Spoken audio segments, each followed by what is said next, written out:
बिस्मिल्लाहिर्रहमानिर्रहीम। अस्सलाम वालेकुम नादरीन, आप यूट्यूब चैनल देख रहे हैं, मैं इमरान खान हूँ। सवाल उठेगा तो जवाब तो आएगा नादरीन। अब जो किया गया वफाक की जानिब से, जो एक शहबाज शरीफ साहब की कैबिनेट के मेंबर ने जो हरकत की, उठा के एक वीडियो में ये दावा कर दिया कि ये सुहेल अफरीदी की वीडियो है और ये कोर कमांडर हाउस लाहौर के ऊपर हमला आवर है, और इस बयानिए को पाकिस्तान के मीडिया के ऊपर टॉप हेडलाइंस के अंदर चलाया गया और दबाव डालकर चलवाया गया कि इसको चलाएं। तो दूसरी तरफ से जवाब आ गया थोड़ी देर के बाद, पाकिस्तानियों ने बता दिया कि ये तो जाली वीडियो है, ये उस दिन की वीडियो ही नहीं है और ये एक झूठा प्रोपेगेंडा है। लेकिन उसके बावजूद खबर चलाई जा रही थी, अभी तक माफ़ी नहीं मांगी किसी ने। लेकिन खैबर पख्तूनख्वा की हुकूमत जो नई बनी है, उसकी कैबिनेट है, उसके वज़रा ने बैठ के एक प्रेस कॉन्फ्रेंस की और उन्होंने दूध का दूध और पानी का पानी कर दिया। वैसे तो शाहिद खटक साहब का एक ट्वीट है, उसके अंदर सारा का सारा ही जवाब है। जो एक्चुअली मंजरनामा बन रहा है वो मैं आपके सामने रख देता हूँ, लेकिन पहले आप ये देखें कि कहा क्या गया। एक तो शफी जान साहब हैं, कैबिनेट के मेंबर हैं खैबर पख्तूनख्वा में सुहेल अफरीदी की। वो ये कहते हैं कि एक इदारे की जानिब से एक बंदे के ज़रिए पैगाम भिजवाया गया कि सुहेल अफरीदी की मुलाकात नहीं होगी, ऐसी की तैसी। तो मैं वाज़ेह पैगाम देता हूँ कि जो खैबर पख्तूनख्वा के मैंडेट की जानिब देखेगा, फिर उसकी भी ऐसी की तैसी। जो मीना खान अफरीदी हैं, उन्होंने भी ये बताया कि खैबर पख्तूनख्वा की जो काबीना है वो कुछ अहम फैसले करने जा रही है। लेकिन टाउट ये खबरें फैलाते रहते हैं कि खैबर पख्तूनख्वा को झटका लगने लगा है, तो इमरान खान को झटका लगने लगा, तो पाकिस्तानी कौम को झटका लगने लगा है। झटका तो एक्चुअली पाकिस्तानी कौम को ही लग रहा है। कौम वोट डालती है, इधर एस्टेब्लिशमेंट करती है, वो इनको इक़्तिदार में ले आती है। कौम फैसला करती है ये वाला, एस्टेब्लिशमेंट उल्टा काम करती है वो वाला। अवाम से तनख्वाहें लेते हैं, यानी जिस थाली में खाते हैं उसी में छेद करते हैं। और एक दिन इनके साथ यही होगा कि अवाम इनके गले पड़ जाएगी। ये होगा, हम होता हुआ देखेंगे। मेरा ये ईमान है, मुझे इस बात का पता है, और ये सब लोग जानते हैं कि ये होना है। ये सिर्फ इस होने को टाल सकते हैं, लंबा कर सकते हैं, इसमें ताखीर ला सकते हैं, लेकिन इसको रोक नहीं सकते। अवाम ने इनके गले पड़ना ही पड़ना है एस्टेब्लिशमेंट के। ये आज नहीं तो कल होगा। अवाम ने जो पहली वार्निंग जारी की है वो 8 फरवरी 2024 को जारी कर दी है, और एस्टेब्लिशमेंट के माथे के ऊपर अवाम ने लिख दिया है पक्की स्याही के साथ शिकस्त। तो ये अवाम की जानिब से पहली वार्निंग थी। एक आधी और वार्निंग देके अवाम इनके गले पड़ जाएगी, ये अब दिखाई दे रहा है। और दूसरी जानिब इनके मुंह को खून लग गया है, यानी रियासती इदारों के मुंह को खून लग चुका है। मीना खान अफरीदी ने जो बात की, देखें, वो टाउट ने कहा जी झटका लगेगा खैबर पख्तूनख्वा को। उल्टा खैबर पख्तूनख्वा से ही एस्टेब्लिशमेंट को झटके लग रहे हैं। जब से उन्होंने झटके की बात की है, तो मेरी इत्तला के मुताबिक जिन रहनुमाओं से सुहेल अफरीदी ने बात की, उन रहनुमाओं पर शदीद दबाव है एस्टेब्लिशमेंट का कि आपने सुहेल अफरीदी की जानिब से या खैबर पख्तूनख्वा की हुकूमत की जानिब से जो स्पीकर सूबाई असम्बली जरगे के लिए कॉल करेंगे, आपने उसमें नहीं जाना। मैं आपको फिर बता देता हूं कि मिलिट्री एस्टेब्लिशमेंट दबाव डाल रही है। फजल रहमान था, इमल वली खान था, बाकी लोग थे जो अपोजिशन के, सराजुल हक वगैरह, जिनसे रब्ता किया गया। इन लोगों पर दबाव डाला गया मिलिट्री एस्टेब्लिशमेंट की जानिब से, इनकी पार्टियों पर और इन लोगों पर, कि आपने कोऑपरेट नहीं करना। अगर नुमाइंदगी करनी है तो गोल मोल किस्म की करनी है, आपने इस जरगे को कामयाब नहीं होने देना। यह कोशिश की जाएगी, क्योंकि यह जरगा एस्टेब्लिशमेंट के लिए बड़ी मुसीबत बन जाएगा। यह एस्टेब्लिशमेंट के लिए एक बहुत बड़ा झटका है। एक झटका इन्होंने और दिया। इन्होंने कहा जी रेडियो पाकिस्तान की इमारत को जो आग लगी थी उसके ऊपर यह कह रहे हैं जी कमीशन बना रहे हैं, और जो सीसीटीवी फुटेज चुराई गई थी उसके ऊपर भी वो कह रहे हैं कमीशन बना रहे हैं। इससे पहले खैबर पख्तूनख्वा की हुकूमत ने हाई कोर्ट को लिखा था, लेकिन उसके ऊपर कमीशन बना नहीं। वो कहते हैं जी ऐसे नहीं बनेगा तो हम कमीशन तो बनाएंगे, चाहे कोई और कमीशन बना दे, लेकिन 9 मई के वाकयात की हम तहकीकात करवाएंगे कमीशन बनाकर खैबर पख्तूनख्वा में। गडापुर साहब ने थोड़े से मामला डाउन कर दिए थे, लेकिन ये लोग कह रहे नहीं, हम कमीशन बनाएंगे। अब आ जाए जो शाहिद खटक का बड़ा इंपॉर्टेंट ट्वीट है, जिसके अंदर पूरी कहानी है। चंद लफ्जों में उन्होंने बता दिया जनाब कि उनका मूड क्या है और उन लोगों के साथ हो क्या रहा है। शाहिद खटक कहते हैं कि जी आप हमें 3 साल से पीछे धकेल रहे हैं और हम पीछे हट रहे हैं, लेकिन अब हमारी पीठ दीवार के साथ लग चुकी है। और जब किसी की पीठ दीवार के साथ लग जाती है ना, तो वो या अपने मुखालिफ के पांव में गिरता है या वो गिरेबान में हाथ डालता है। और आपको पता है कि हम कौन लोग हैं और किन की औलादें हैं। हम पांव में नहीं गिर सकते, गिरेबान में हाथ डालेंगे। ये जनाब शाहिद खटक साहब का जो है वो ट्वीट है, और इसके नीचे उन्होंने लिखा कि ताकतें तुम्हारी हैं और खुदा हमारा है। ये एक बड़ा मशहूर शेर है जो उन्होंने नीचे लिखा कि ताकतें तुम्हारी हैं और खुदा हमारा है। तो शाहिद खटक साहब ने बता दिया, बहुत दीवार के साथ लगा दिया हमें, अब यहाँ से दो ऑप्शन होते हैं, या तो हम आपके पैरों में गिर जाएं, कंप्रोमाइज़ कर लें, या आपका गिरबान पकड़ लें। इमरान खान साहब के साथ भी यही किया गया। इमरान खान को इतना दीवार के साथ लगाया गया कि इमरान खान साहब ने एस्टेब्लिशमेंट का गिरबान पकड़ा हुआ है, और एस्टेब्लिशमेंट अपने सारे टाउटों को साथ मिला के पूरी कोशिश करके आलमी सपोर्ट लेकर भी इमरान खान के हाथ से अपना गिरबान नहीं छुड़वा पा रही। और पाकिस्तानी अवाम ने भी एस्टेब्लिशमेंट को दबोचा हुआ है।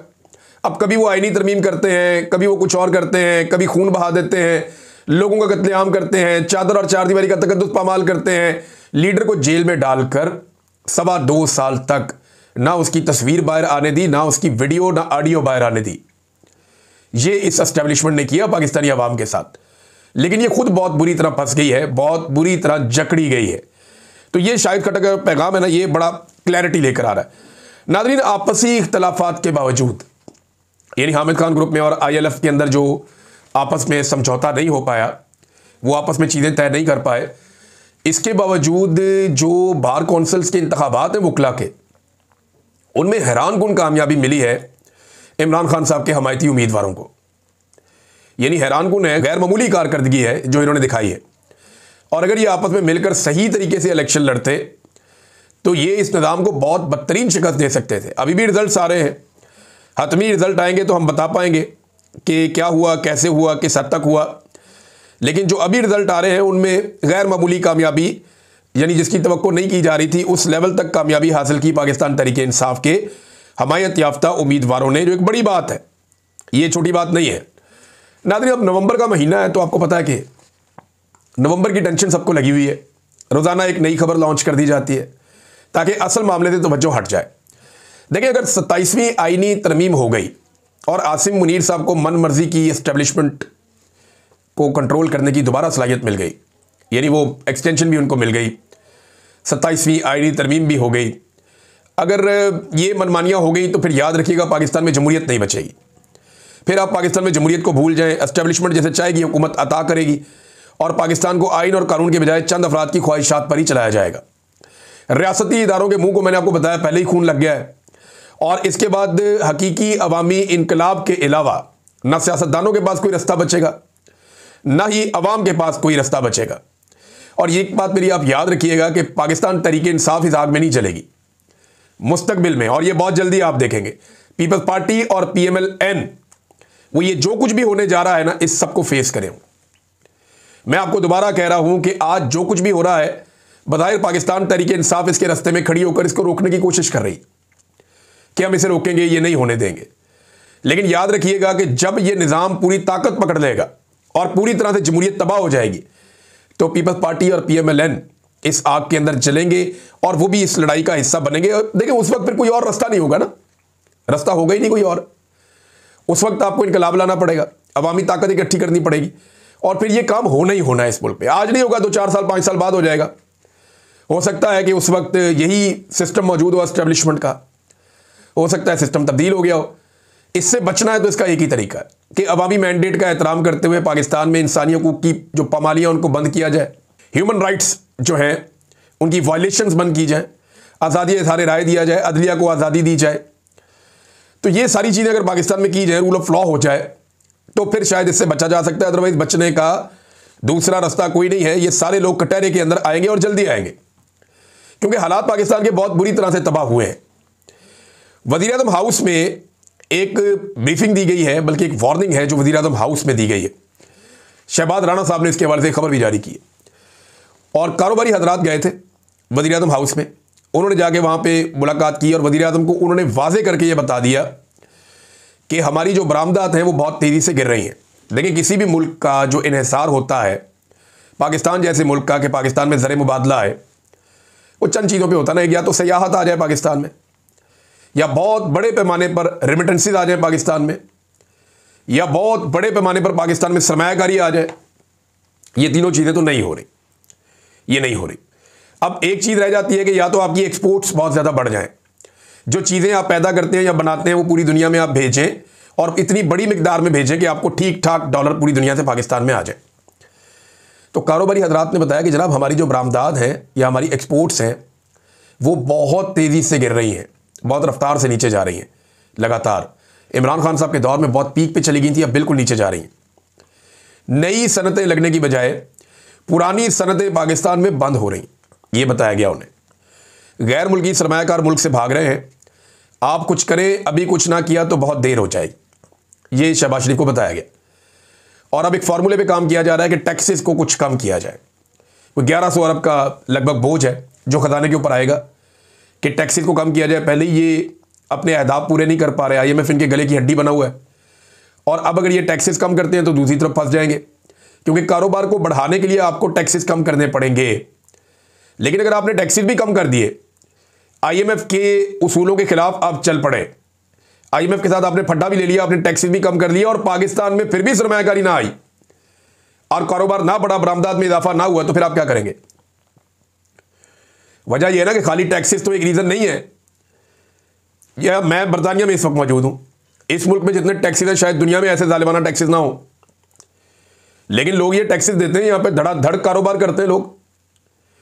क्यों करते हैं? उन्हें लगता है कि उनका पैसा यहां पे महफूज है। पाकिस्तान में लोगों को लगता है उनका पैसा महफूज नहीं है, उनकी जिंदगी महफूज नहीं है, उन्हें आज़ादी नहीं है। मिसाल के तौर पे खौला चौधरी साहिबा हैं, ये पाकिस्तान तहरीक इंसाफ से इनका ताल्लुक है। ये उम्रे पे जाना चाह रही थी अपने शौहर के साथ, तो ये एयरपोर्ट पहुंचे तो इस खातून को और इनके शौहर को वहां से नामालूम अफराद थे सादा कपड़ों में, वो इनको पकड़ के ले गए, फिर अदालत में पेश किया, अब इनका मुकदमा चल रहा है। आप अंदाजा करें कि ये मुल्क किस लेवल तक पहुंच गया कि कोई उम्रा करने के लिए नहीं जा सकता, कोई हज करने के लिए नहीं जा सकता, कोई अपने किसी कारोबार के सिलसिले में नहीं जा सकता। अगर आप एस्टेब्लिशमेंट की गुलामी अपनाते हैं तो आपको थोड़ा सा रिलीफ मिल जाएगा, लेकिन जैसे ही आपने किसी जगह पे 19-20 किया, आपकी एक पोस्ट आपके साथ ये कर सकती है कि आप क्रिकेट टीम से बाहर हो सकते हैं, अगर आप बड़े अच्छे प्लेयर हैं। इसके बावजूद आपकी सोच आपको बाहर कर, जब तक आप जूते पॉलिश नहीं करेंगे इस मुल्क में आप तरक्की नहीं कर सकते। एस्टेब्लिशमेंट ने ये सेट पैटर्न बना के रख दिया। अब इसके ऊपर जो है, ये जो मामला मैंने आपको बताया, human right council of Pakistan ने एक बयान भी जारी किया और वो ये कह रहे हैं कि खौला चौधरी और उनके शौहर आरिफ रिंद की एयरपोर्ट से मुबैना गिरफ्तारी पर तशवीश का इजहार। खौला चौधरी को उनके शौहर के हमरा उम्रा की अदायगी के लिए रवानगी के वक्त सिविल कपड़ों में मलबूस एहलकार एयरपोर्ट से अपने हमरा ले गए। खौला चौधरी पर किसी किस्म का मुकदमा दर्ज नहीं है। मुकदमा ना दर्ज होने के बावजूद उन्हें हिरासत में लेना ना सिर्फ अफसोसनाक है, बल्कि ये शहरी आज़ादियों और बुनियादी इंसानी हकूक़ के तकाज़ों के मुनाफी है। Human rights council of Pakistan ये मुतालबा करती है कि इस वाक़े की शफाफ और गैर जानिबदाराना तहकीकात की जाए, खौला चौधरी और उनके शौहर को फौरी तौर पर रिहा किया जाए और मुस्तकबिल में ऐसे इकदाम से गुरेज किया जाए जो शहरियों के आईनी और इंसानी हकूक़ को मुतासर करते हैं। कौन लेकर आएगा सरमायाकारी पाकिस्तान में? मैं ये खबर पढ़ के सुना रहा हूँ, जो लोग इस खबर को सुनेंगे वो ये कहेंगे यार पाकिस्तान के अंदर तो बंदा जाके फंस जाता है, वो जेल है, उससे मैं बाहर कैसे निकलूंगा, लोग कैसे सरमायाकारी लेकर आएंगे?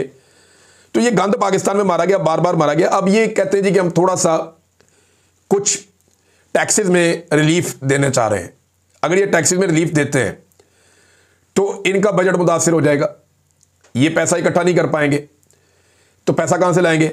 IMF को तो चले डोनाल्ड ट्रंप कुछ अरसे के लिए संभाल लेगा इनके कहने पर, लेकिन जिस तरह डोनाल्ड ट्रंप के अब ताल्लुकात इंडिया के साथ बनना शुरू हो गए हैं, दिफाई मुआहदे में चले गए हैं, तजारती मुआहदा बहुत करीब है उनका, और जब वो उसको अचीव कर लेंगे तो पाकिस्तान एक न्यूट्रल स्टेट के तौर पर ही रहेगा। ट्रंप को सिर्फ पाकिस्तान से काम है, कोई ज़ाती ताल्लुक तो है नहीं, ना कोई एक दूसरे के फुप्पी के पुत्र हैं, ये कोई ताल्लुक नहीं है ज़ाती नौइयत का। शहबाज शरीफ साहब ने जिस लेवल की गिरावट का सबूत दिया, जिस तरह ललचाई हुई नज़रों से वो डोनाल्ड ट्रंप को देख रहे थे, एक आंख छोटी करके, उनके चेहरे की चमक उस पॉलिश से ज़्यादा मुझे दिखाई दे रही थी। उनको आलमी सतह पे कहा गया शू शाइन बॉय, आलमी सतह पे कहा गया। कितनी तकलीफ वाली बात है, शू शाइन बॉय, कि जो जूता मिलता है पॉलिश शुरू। ये हमारे वज़ीर आज़म के लिए कहा गया, आलमी सतह पे कहा गया, बहुत अफसोसनाक है। बहरहाल इकॉनमी की हालत तो आपके सामने बता दिया वज़ीर आज़म को आकर लोगों ने कि जनाब चीज़ें नहीं संभल रही, हालात बहुत पतले हैं। एक और ख़बर है, और ये मुराद सईद के हवाले से। मैंने आपको बताया था कि स्वात में एक होटल के ऊपर छापा मारा गया, इस शक पर एजेंसियों ने मारा कि यहां मुराद सईद छुपा हुआ है, लेकिन मुराद सईद वहां पे मिला नहीं। तो ये 50 के करीब बंदे वहां पे घुसे थे, इन्होंने बड़ी धक्कम पेल भी की, बड़ी बदतमीजी भी की लोगों के साथ, लेकिन मुराद सईद नहीं मिला इन्हें। अब वहां पे एक जरगा हुआ, मुराद सईद के हवाले से जो मुबैना कार्रवाइयाँ हो रही हैं उनके खिलाफ एक एहतजाज भी हुआ, और डॉक्टर अमजद अली खान साहब के हुजरे पर एक जरगा हुआ जिसमें मुराद सईद से लोगों ने यकजहती का इजहार किया। उन्होंने कहा जी कि गैर कानूनी कार्रवाइयों की मजम्मत करते हैं और इनकी कोई गुंजाइश नहीं है, अपने रहनुमाओं और उनकी फैमिली की हिफाजत करेंगे। देखिए, एक चीज़ खैबर पख्तूनख्वा की हुकूमत को, पुलिस को भी साफ बतानी पड़ेगी कि अगर आपने ड्यूटी करनी है और यहां पे काम करना है तो फिर कोई और यहां पे कोई छापा नहीं मारेगा आपकी मर्जी के बगैर। कोई ऐसा कानून नहीं है कि आप किसी को गिरफ्तार कर लें या उठाकर ले जाएं पुलिस के बगैर, ये आप नहीं कर सकते। हाँ, सिर्फ एक जो है वो कानून मौजूद है खैबर पख्तूनख्वा में, जिसको पाकिस्तान तहरीक इंसाफ ने कहा था हम ख़त्म कर देंगे, जिस कानून के तहत फौज खैबर पख्तूनख्वा में ऑपरेशंस कर रही है, तो पाकिस्तान तहरीक इंसाफ को वो कानून ख़त्म करना चाहिए।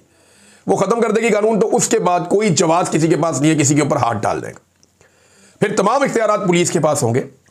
पुलिस को आप पूछ सकेंगे बाद में कि भाई ये काम क्यों हुआ, ये कैसे हुआ।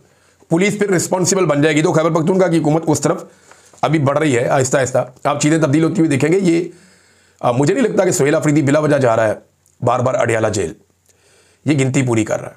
लेकिन 4 चक्कर सुहेल अफरीदी के अडियाला जेल के लग गए, 5वां चक्कर परसों लगेगा मंगल वाले दिन, और फिर जुमेरात को 6ठा चक्कर लगेगा। और ये प्रेशर एस्टेब्लिशमेंट के ऊपर बढ़ता जाएगा कि देखें, मैं 1 दफ़ा आया अदालती ऑर्डर लेकर, 2 दफ़ा आया, 3 दफ़ा आया, 4 दफ़ा आया, 5 दफ़ा आया, मैं 10 मरतबा आया अदालती ऑर्डर लेकर, आपने मुझे नहीं मिलाया। अब मुझे अदालत इंसाफ नहीं दे रही, मुझे ये निज़ाम इंसाफ नहीं दे रहा, मेरा कानूनी और आईनी हक मुझे नहीं दिया जा रहा, लिहाजा अब मैं अवामी ताकत के साथ आ रहा हूं क्योंकि आपको कानून की बात समझ नहीं आती। ये जवाब खुद सुहेल अफरीदी के लिए पैदा कर रही है ये रियासत, और वो बड़ी खामोशी से इस जवाब को पैदा होने दे रहे हैं। नाज़रीन, एक तरफ मरियम नवाज जो है वो टीएलपी को कुचल रही हैं, तहरीक लब्बैक पार्टी को, और वो बड़ा ज़बरदस्त, मैंने पिछले वीलॉग में आपको बताया कि उन्होंने एक पंफलेट भी जारी किया पंजाब गवर्नमेंट ने कि जनाब मौलवी जो है वो इसके ऊपर इकरारनामा करें, तो बड़ी अच्छी बात है। दूसरी तरफ मैं कैप्टन सफदर की एक तकरीर सुन रहा था। कैप्टन सफदर कहता है या अल्लाह मुमताज़ कादरी पैदा कर।